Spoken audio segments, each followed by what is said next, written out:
हनुमान और नागलोक की रहस्यमय कथा। आइए सुनते हैं। क्या आपने कभी सोचा है कि हनुमान जी का नागलोक से क्या संबंध था? अगर नहीं पता है तो आइए सुनते हैं एक ऐसी रहस्यमय कथा जिसे बहुत कम लोग जानते हैं, जहां हनुमान जी ने किया था नागों के साम्राज्य में अद्भुत कार्य। ये कथा केवल एक कहानी नहीं बल्कि श्रद्धा, साहस और रहस्यों से भरी दिव्य यात्रा है। तो अनुरोध है, इस कथा को अंत तक अवश्य सुनें। ये तो हम सभी जानते हैं कि रावण की मृत्यु के पश्चात श्री राम ने 11,000 वर्षों तक अयोध्या पर राज्य किया। उसके पश्चात उन्होंने निर्वाण लिया और अपनी लीला समाप्त की। लेकिन रामायण के कुछ संस्करणों में हमें एक और बड़ी ही रोचक कथा जानने को मिलती है। कथा के अनुसार श्री राम के राज्य करते हुए 11,000 वर्ष बीत गए थे। उनकी कृपा से महाबली हनुमान जी चिरंजीवी बन चुके थे और कल्प के अंत तक जीवित रहने वाले थे।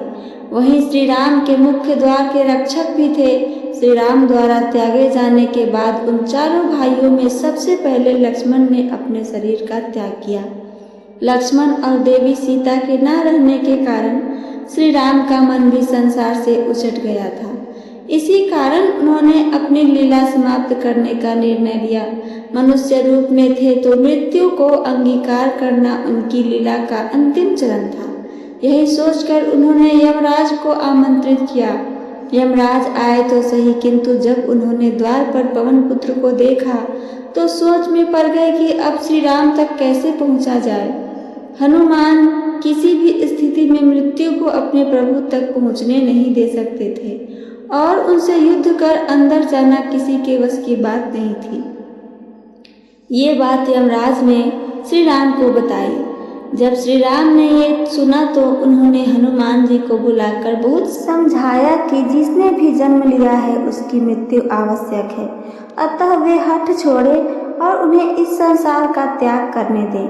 किंतु बजरंगबली ने जब ये सुना कि उनके प्रभु अब इस मृत्यु लोक का त्याग करने वाले हैं, वे अत्यंत व्याकुल हो उठे। अब तक उन्हें पता चल ही चुका था कि यमराज द्वार से प्रवेश करना चाहते हैं, इसलिए वे तत्परता से पहरा देने लगे। इससे श्री राम के निर्वाण में विलंब होने लगा। श्री राम ये जानते थे कि जब तक हनुमान द्वार पर हैं उनका निर्वाण लेना असंभव है। इसी कारण उन्होंने हनुमान को छल से अपनी माया से अवगत कराने का निश्चय किया। एक दिन जब हनुमान श्री राम के समक्ष थे, श्री राम ने जानबूझकर अपनी अंगूठी भूमि के एक छिद्र में गिरा दिया। फिर उन्होंने हनुमान से कहा कि पवन पुत्र, ये अंगूठी मुझे सीता ने दी थी, इसलिए मुझे अत्यंत प्रिय है, अतः आप यथाशीघ्र उसे ढूंढकर लेकर आएं। अपने प्रभु की आज्ञा पर हनुमान सूक्ष्म रूप धरकर उस छिद्र में घुस गए और अंगूठी खोजते हुए पाताल में नागलोक तक पहुंच गए। वहां जब जब नागों ने उन्हें कुछ खोजते हुए देखा तो वे उन्हें नागराज वासुकी के पास ले गए। हनुमान ने वासुकी को प्रणाम किया और वहां आने का अपना प्रयोजना बताया। उनकी बात सुनकर वासुकी हंसने लगे और कहा, तो इस कल्प में श्री राम का अवतरण समाप्त हो ही गया। हनुमान को कुछ समझ में नहीं आया। तब वासुकी उन्हें लेकर पाताल के गर्भ में लेकर चले गए, जहां एक जैसी अंगूठियां का ढेर लगा हुआ था।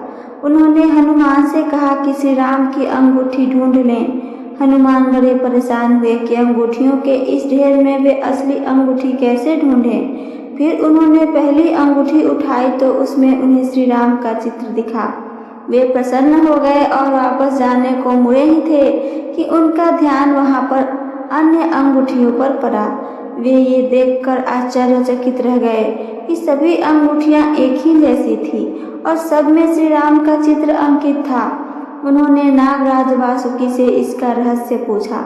तब उन्होंने कहा कि क्या आपको लगता है कि आज तक केवल एक ही श्री राम अवतरित हुए हैं? आज पहले असंख्य श्री राम अवतरित हुए थे, आज से पहले और आज के बाद भी असंख्य श्री राम अवतरित होते रहेंगे। यही परमपिता ब्रह्मा द्वारा रचित सृष्टि का विधान है। इसी को सृजन और विनाश का चक्र कहते हैं। ब्रह्मा जी के आधे दिन को एक कल्प कहा जाता है, जिसमें 2000 चतुर्युग होते हैं। प्रत्येक कल्प में उन्हें सहस्त्र चतुर्युग के किसी त्रेता में श्री राम अवतरित होते हैं। यही नहीं, स्वयं आप भी हर कल्प में जन्म लेते हैं और इस अंगूठी को ढूंढते हुए यहाँ आते हैं। अब आपकी अनुपस्थिति में श्री राम अपनी लीला समाप्त कर यमराज के साथ अपने लोक वापस चले जाते हैं। इसी प्रकार इन अंगूठियों का ढेर बढ़ता रहता है। भविष्य के श्री राम की अंगूठियों के लिए अभी भी यहाँ बहुत स्थान है। कल्प और हिंदू काल चक्र के बारे में विस्तार से जानने के लिए यहाँ पर और विस्तार से सुने। तब हनुमान श्री राम की लीला को समझ गए। उन्हें ये भी समझ आ गया कि भले ही वे नारायण का अवतार हों, यदि वे पृथ्वी पर अवतरित होते हैं तो उस रूप में उनकी मृत्यु होना भी अवश्यंभावी है। यदि ईश्वर स्वयं अपने बनाए विधान का उल्लंघन करेंगे तो सृष्टि में अराजकता व्याप्त हो जाएगी। हनुमान के मन की व्यथा समाप्त हो गई और वे पुनः वापस धरती लोक पर लौट आए।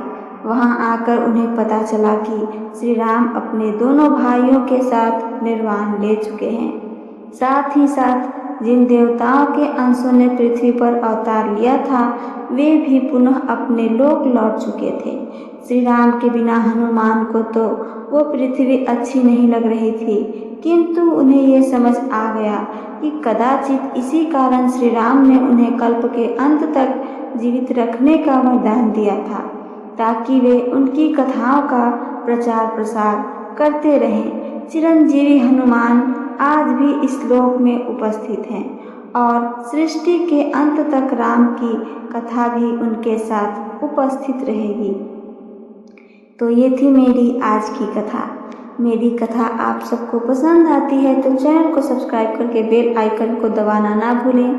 साथ साथ अपना एक प्यारा सा कमेंट करके हमें ज़रूर बताइए।